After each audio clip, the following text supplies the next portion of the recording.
is Edward Phillips, CEO of Naturopathic Economics. Today I'm interviewing Dr. Dan Rubin and Rachel Verlander, Dr. Rubin's practice manager.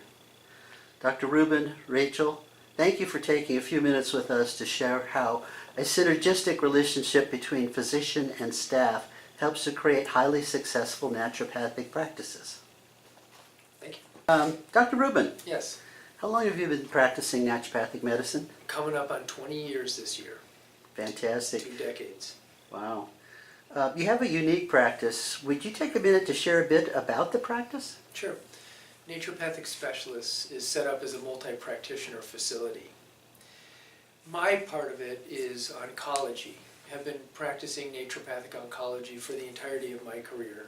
One of our other physicians, Dr. Melissa Coates, is here, and we see patients together, certainly, and practice very closely. And then Dr. Elschuler is here, and she, although part-time, she has an oncology-specific practice as well, a very well-known physician.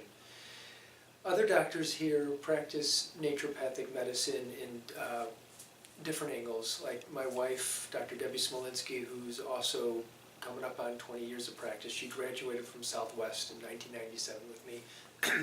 She practices women's medicine, but she's more concentrating on the administrative end. She's currently the president of the Board of Trustees of Southwest College of Naturopathic Medicine and also serves as vice president of our state association.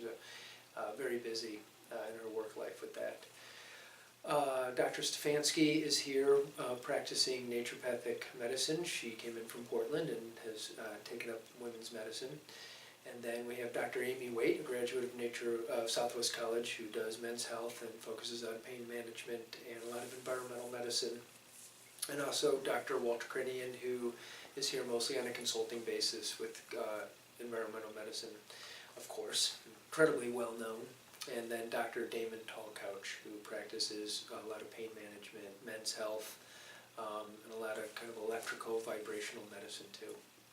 Fantastic. So you have a very diverse practice. At what point did you decide to employ a practice manager? That came fairly early on. I mean, Rachel and I have been working together for a decade now. So naturopathic specialist as a strict LLC called Naturopathic Specialists opened its doors in 2006. Prior to that, it was known as Rubin Medical, and prior to that, I was with a different facility. So in 2006, we opened, and you came on board, obviously, in 2007. Rachel was moving here from Idaho and was looking for a position in the medical field, not naturopathic specifically, but I know that during the interview process, which was mainly Dr. Smolinski who was working with Rachel in the interview process, I think you were kind of intrigued by what naturopathic medicine had to offer, and at the time we were growing and had needed more help in the front and then more of an organizational role, so I could do more practice-focused work and less jumping around from admin. It's essential. Okay. It's essential, and one of the things that we'll probably talk about is the role of the practice manager from a physician's point of view, but we can get into that later. So Rachel, you've been with Dr. Rubin about 10 years now? Yep, about 10 years, just a little over 10. Did you start in the practice as practice manager, or did you have a different role when you first started? Well, I was hired for the position of office manager, although that position looked very different at the time that I was hired. It's evolved a lot, because when I was hired 10 years ago for that role, at that time it was just Dr. Rubin and another physician part-time, and then myself. So it's definitely grown since then. Had you been a practice manager before you came here, or did you train as a healthcare manager before joining Dr. Rubin? Not specifically in a physician's office. The experience I had that would have transferred best to this position was as the assistant to the controller and an office manager for a home health and hospice agency. Dr. Rubin, we're starting to hear that naturopathic doctors are becoming concerned that administrative staffs are acting as if they run the practice, not the doctor. How do you think this affects the doctor-staff relationship as well as the patient's relationship to the doctor? It's an interesting question, because here, they do run the practice.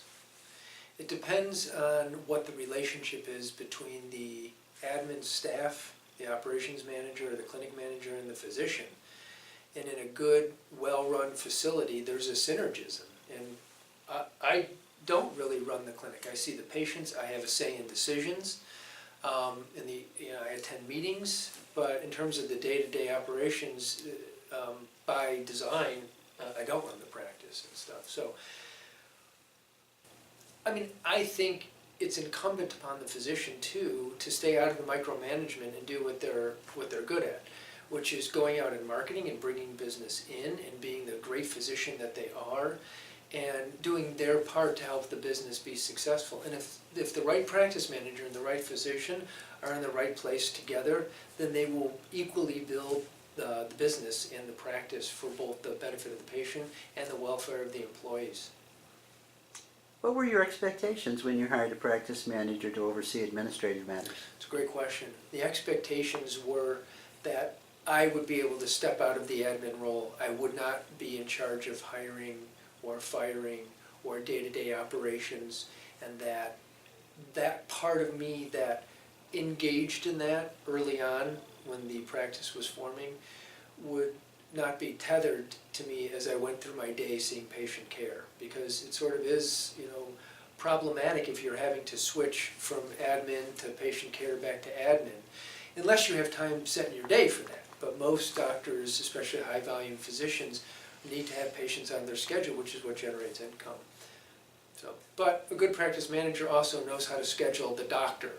If the practice manager understands the physician, the flow of the practice, and really how the physician works to see their patients, they can best attune or tune up the practice and hire the appropriate staff to support the doctor or all the physicians that are in the practice.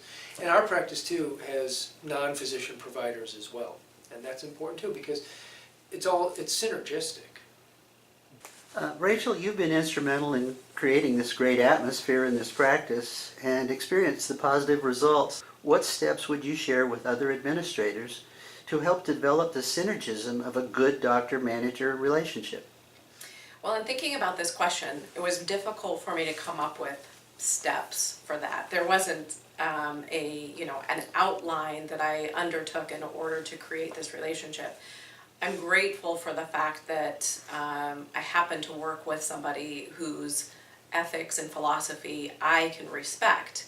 And it was evident, I think, very early on in our working relationship that we were very much on the same page in regards to the standard of care and customer service being our primary goal. And so when there were other problems or things that we weren't on the same page about, since our primary goal was so focused between the two of us, those smaller things either we could compromise on or just became unimportant. And so partnering with somebody, as Dr. Rubin mentioned, that you really do have a synergy with, or that you share a common goal or common thread with, is very important, first and foremost. Beyond that, Dr. Rubin is an excellent physician. In order for him to remain and have the mental and physical energy to remain an excellent physician, he needs somebody else to do the day-to-day operations in the practice. And so I really recommend that as soon as a physician is able to, in the growth of their practice, find somebody that can undertake those business decisions on their behalf, that they do so. Otherwise, business decisions and patient care decisions tend to kind of intermix to the detriment of the practice and possibly to the detriment of the patient care. An example of this is a physician who stays a little too intermingled with the financial end of things. They can tend to make patient decisions either for themselves or for the patient with more of a business mindset. And if they're feel the need to explain the fees associated, say, with all the treatments that they're recommending, and yet they have a fear of taxing that patient with these costs, They may not recommend something even though they know it's to the patient's benefit to undergo that treatment. Or they may feel impelled to discount things unnecessarily because they know a patient really needs them and yet they're afraid to have the patient pay for them. And so if they have somebody, support staff that can have those discussions and make those decisions on their behalf, that's going to be to the benefit of the patients because they're getting quality care. They're getting 100% of the patient's mind or the physician's mind in making those recommendations. And it's to the benefit of the business end of it as well so that it can grow and thrive and you can then benefit and help more of the community. I also think that it's really important for practice administrators or managers to remain as involved as they can in the patient care aspect of the practice. And this can be more and more challenging as a practice grows because their desk work can tie them more and more often to their corner of the practice. But it's really important that they continue to view things from the patient experience so that they can continue to guide that support staff and tweak things when necessary for the physicians or that support staff. That's excellent. You've shared a lot of things. If there's one thing that you could point out, what would you think that should be for an administrator to be focused upon? I think the primary thing would be partnering with the right person, making sure that your goals are clear and that you know exactly where the practice is going, where that physician, that medical director, whoever is in charge, really wants their end goal to be for themselves, for the business, and for the patient experience. And if you're in sync with those desires, then everything else will work itself out. Fantastic. Now I'll put you on the spot. You and Dr. Rubin seem to have a great working relationship. How does Dr. Rubin contribute to your success as an administrator? I think the biggest thing is that he trusts me to do my job. He supports my decisions, and he has always expressed appreciation for my contribution to building the practice. And I work well with clarity, and so when there is something that I know is important to him, he has always felt free enough to express himself to me, I think, and tell me when something is important that he wants to see changed or addressed. But beyond those things that are uber important, he lets me do my job and he trusts me to do it. Fantastic. Rachel's become a great member of your team. How would you describe how she contributes to your practice success? Well, it's easy. Practice success is she's built the team. It's not something that it's not my skill set. That's why we work well together. She doesn't see patients. I don't build the team, and that's been proven. Every time I hire somebody, it doesn't seem to work out when it's admin staff. So for the naturopathic physicians out there, I want to just reiterate something that Rachel said, that it's really important that a practice manager come on board to be able to grow the practice. And there are a lot of smaller practices in our profession that are set to grow. And I think it just takes a little bit of sort of trust and guts to bring the right person on. And we did, like Rachel said, I do. I trust that she has the right her integrity, where myself and Debbie have integrity, that customer service is the number one thing because we're here to help people. We're not here to stress them out. But at the end of the day, as a physician, you can't make decisions for the patient based on money. And so I'll be making a protocol for a patient and they'll say, well, how much is this? And I'm like, I don't know. I'm going to make the protocol. I will prioritize it for you, but you can go to the front desk and we'll talk. They'll talk costs with you. I drop people off right at the front desk and I turn around and leave. I don't stay there. That is not my department. I'm on to see the next patient. And it's really important from a physician's standpoint that they do that when you're done, because that's not your role there at the front desk. That is the role of a different part of your practice. So if the practice is an entity, the physician is one role. And I think where some physicians would go wrong is if they try and either trump the manager or play a role and manage at the same time, when the reason to bring him on is not that. And so Rachel has, without question, understood the purpose, understood what naturopathic medicine does, how it fits into the community of medicine as a whole, and helped to position where naturopathic specialist is ethically and from a professional standpoint, and help build it out and grow it. And look, we've had 4 expansions since the business started in 2004. If you could share what to look for when hiring a practice manager, what would you share with other naturopaths in hiring a practice manager? Yeah. More discussion about ethics and, for our intent and purposes, how a person views how they should care about and care for another individual. Especially because when Rachel and I joined forces, and especially because when Debbie and Rachel and I all joined forces, this was primarily an oncology-led clinic. Debbie was, of course, here doing women's medicine, but I was here more full-time since Debbie was at home, mostly raising our children. And so there is a philosophy when you're an oncology specialist. It's a different input because it's a different output as well. And that was critical.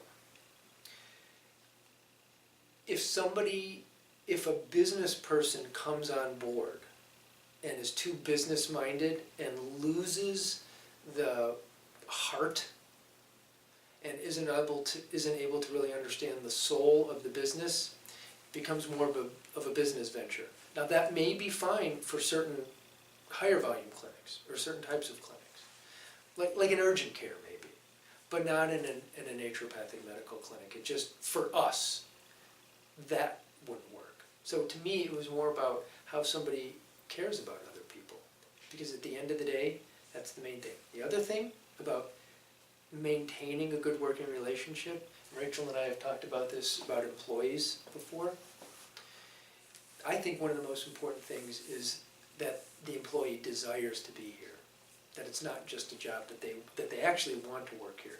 Once you know that about a manager, a doctor, an employee, whoever, then the rest is easy, because you can build together, you can train somebody on a process, you can develop new processes with each other, but you can't teach somebody to want to be in a place.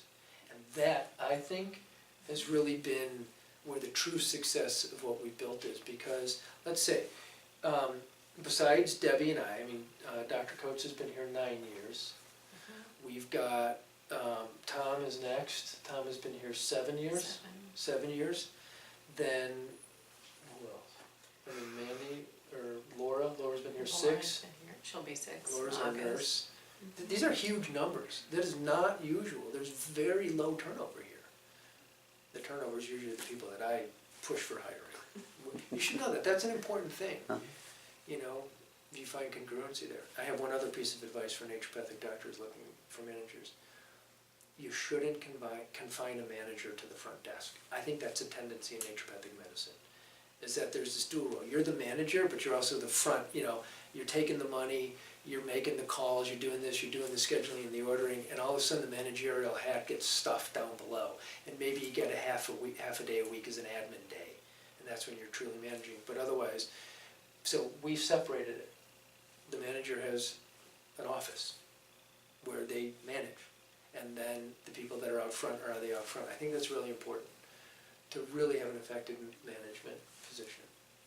Thank you, Dr. Rubin and Ms. Verlander, for sharing what has worked so well for you and how other naturopathic physicians can enjoy the same success